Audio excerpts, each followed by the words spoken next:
une loi spirituelle qui ne fait abstraction de personne.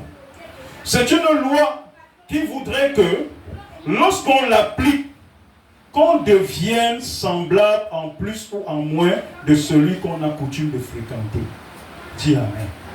C'est une loi qui, lorsqu'on se l'applique, ça devient, alléluia, on devient, alléluia, lorsqu'on se l'applique, on devient semblable en plus ou en moins de celui qu'on a coutume de fréquenter. Dis Amen. Amen. Si tu t'appliques à cette loi, tu te l'appliques, tu deviendras. Tu deviendras. C'est pourquoi vous allez voir par exemple les hommes de Dieu. Je te prends un exemple. Si tu es mon enfant dans la foi, alléluia, et que tu voudrais te retrouver à prêcher comme moi, à travailler, alléluia, à prêcher des messages à partir desquels on saura qu'il y a l'empreinte de pasteur Daniel. L'un des moyens, ce serait d'écouter mes messages tous les jours. Voilà ma voix peut vous dire. J'écoute le message de mes pères, alléluia. Amen. J'ai même baissé ça. J'ai arrêté depuis certaines années. Ça va faire 5 ans ou 6 ans que j'ai arrêté. Je dormais avec. Est-ce que je parle à quelqu'un? Je dormais avec. De manière à ce que mon... Tu sais que l'homme a son conscient, il a son subconscient, il a son inconscient. Même dans mon inconscient, son empreinte arrive. Quand tu dis que tu veux accéder à, tu veux capter l'esprit de quelqu'un, l'esprit qu'il y a dans quelqu'un, alléluia, c'est l'interconnexion. Tu penses que si tu es exposé à quelqu'un de temps en temps, tu ne peux pas avoir ce qui est de lui véritablement.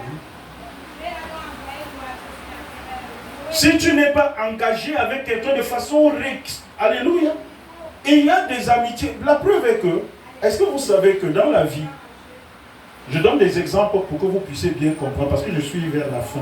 Alléluia, pour que vous puissiez bien comprendre ce que j'enseigne. Il y a des amitiés que vous avez eues, que nous tous on a eues à des moments de notre vie, qui ont radicalement influencé notre vie. Amen. Alléluia. Amen. Je connais, et c'est souvent grave chez les femmes. C'est pourquoi faites attention à nos enfants filles. Alléluia. Ayez du regard. Il y a beaucoup de filles qui se déroulent parce qu'un jour elles ont rencontré une mauvaise personne. Il y a quelque temps, j'écoutais le témoignage d'une actrice camerounaise. Amen. Dans une chaîne de télé, elle disait que c'était très difficile la vie pour elle, dans sa famille. Son père n'était pas dans de très bonnes conditions et il est allé chercher la vie au Gabon. Ils sont restés au Cameroun, c'était difficile. Et malgré que c'était difficile, elle avait gardé sa dignité, jusqu'à ce qu'à un moment, elle commence à fréquenter certaines aînées du quartier. Amen. Et lorsqu'elle a fréquenté ces aînés du quartier, il y avait parmi elles des filles qui étaient engagées dans une mauvaise vie. Et elle voyait comment c'était difficile pour eux, ils allaient pour manger. Elle voyait comment ces grandes sœurs-là revenaient parfois de 50 000 en une soirée et tout ça. Elle les voyait vivre bien. Et au fur et à mesure, ça l'a tentée, elle a été poussée un jour. Et j'ai apprécié sa franchise. Cette actrice, vous la connaissez. Alléluia. Alors, elle a été tentée un jour d'aller aussi essayer. Parce qu'on commence toujours par essayer. Qui est d'accord avec moi? Amen. Elle allait essayer. Et elle a essayé une seule fois. Et Dieu était avec elle, selon son témoignage. Parce que la personne avec qui elle est allée, selon son témoignage, c'était un monsieur mûr qui travaillait dans une société, une grande société de la place, du Cameroun même. Il était un haut cadre là-bas. Et ils sont allés, la chambre d'hôtel qu'ils ont eu à prendre, quand le monsieur est allé à la douche pour se débarbouiller, elle est restée dans la chambre, elle pleurait. J'espère que je suis en train de dire quelque chose à quelqu'un. Elle pleurait, et quand le monsieur sort, il la trouve en train de pleurer. C'est là où il s'assoit sur le bord du lit, lui demande ce qui ne va pas. Il a donc senti que c'est la première fois pour elle. Elle lui a donc raconté et tout. Le monsieur, ils ont causé, elle a donc profité, raconté sa vie et tout. Le monsieur a été épris de compassion et puis lui-même, il sentait qu'il serait en train de violenter cette fille. Elle était au lycée à ce moment.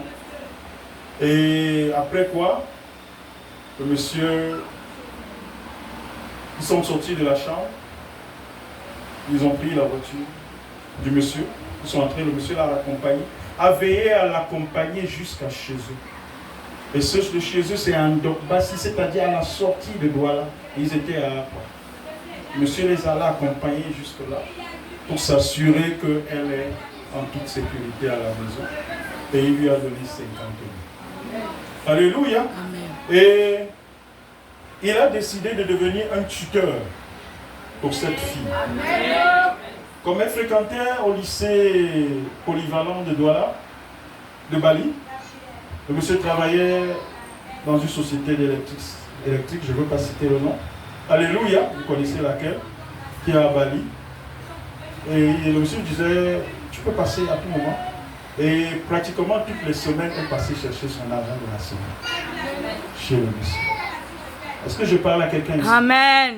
Et jusqu'à ce qu'on affecte le monsieur hors de la vie. Et lorsqu'elle parlait, elle disait que si le monsieur vit, elle souhaite entrer en contact avec le monsieur parce que s'il est quelqu'un qui l'a impacté dans la vie, ce monsieur-là l'a impacté. Je suis en train de parler à quelqu'un ici. Mais tout ça, c'est la conséquence de mauvaises fréquentations, d'une mauvaise interconnexion. C'est pourquoi choisissons. Je ne dis pas choisissez. J'ai dit quoi? Choisissons bien ceux avec qui nous voulons nous connecter. Alléluia. Choisissons bien. Parce qu'ils sont de nature à influencer notre destin. Dites Amen. Alléluia. Je disais donc que la loi de l'interconnexion est une loi spirituelle qui ne fait abstraction de personne. C'est une loi qui voudrait que lorsqu'on l'applique, qu'on devienne semblable en plus ou en moins de celui ou de celle qu'on a coutume de fréquenter. Dites Amen. C'est pourquoi je vais t'inviter à faire quelque chose maintenant. Tourne-toi vers ton voisin. Tourne-toi vers ton voisin et demande-lui, c'est le moment de vérité. Amen. Demande à ton voisin. Alléluia. Sincèrement voisin. Sincèrement voisin. Sincèrement voisin. Quels sont tes rêves? Quels sont tes rêves? Quelles sont tes ambitions? Quelles sont tes ambitions? Et penses-tu être bien entouré? Et penses-tu être bien entouré de ceux-là qui t'aideront à les atteindre? De ceux-là qui t'aideront à les atteindre. Car si ce n'est le cas, je crains pour toi. Je crains pour toi. Amen. Amen. Si ce n'est le cas, je crains pour toi. Je crains pour toi. Alléluia. Si tu n'es pas bien entouré de ceux qui t'aideront à atteindre tes rêves, alléluia, c'est qu'il y a lieu de craindre pour toi. Dis Amen. Amen.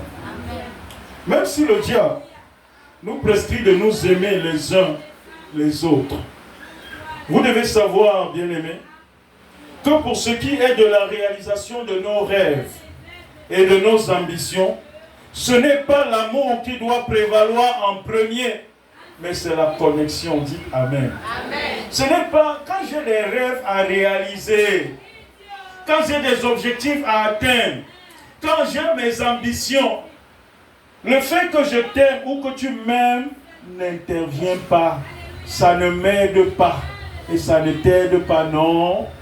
Il faut simplement que je m'assure si nous sommes connectés. Est-ce que nous sommes connectés? Non, je l'aime parce que je l'aime et je vais faire comment que je sois dans ça sans elle. Amen. C'est peut-être en la mettant dans ça que ça va gâter votre... Alléluia.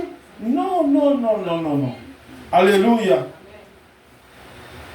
La réalisation de vos rêves, autant pour moi, de nos rêves et de nos ambitions, Ce n'est pas l'amour qui doit prévaloir. Dites Amen. Ce n'est pas l'amour qui doit prévaloir en premier.